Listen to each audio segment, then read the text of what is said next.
International Criminal Court officials over arrest warrants requested for Netanyahu and other Israeli officials. Texas Congressman Chip Roy joins me. Congressman, you're pretty much an opponent of the Speaker, but do you support him on this one? Stuart, look, Mike's a good friend. We've had disagreements on different issues, but on this issue, we are aligned as a Republican conference. This administration, Senator Cruz had it exactly right. They are an absolute abomination in terms of carrying out our foreign policy. They've been abandoning Israel. It's laughable what Secretary Blinken is saying, that, no one has been, a better friend of Israel. That's laughable. They've been trying to throw Israel under the bus since October 7th. They literally at the United Nations abstained rather than standing with Israel when they called for a unilateral one-sided ceasefire. They are now trying to prevent the proper munitions and bombs from getting to Israel so they can carry out this war. Bill Maher, we don't agree on a lot, although we've agreed on more things recently, COVID and other things. Bill Maher is exactly right on this. It's a war.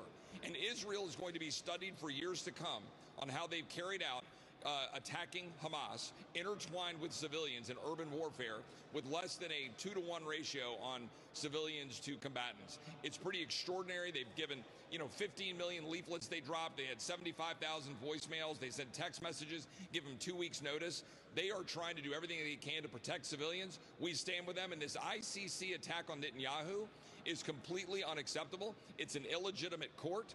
The United States of America should not stand by and allow this to occur. So this sanctions bill is exactly right.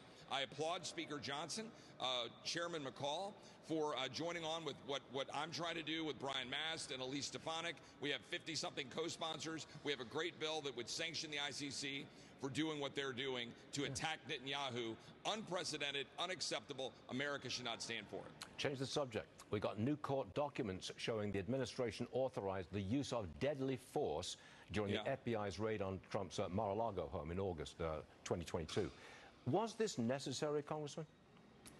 Yeah, well, I think they're going to try to say, well, this is boilerplate language. But look, this is the former president of the United States. I think that the Attorney General of the United States is going to have some tough questions to answer when he comes before the House Judiciary Committee.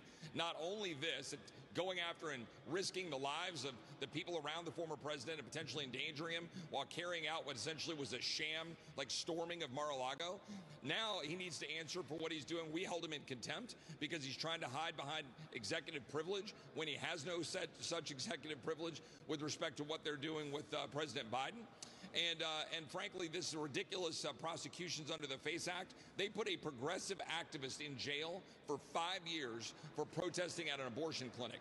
This is a weaponized Department of Justice, a weaponized FBI. They're attacking the American people. They're attacking Donald Trump.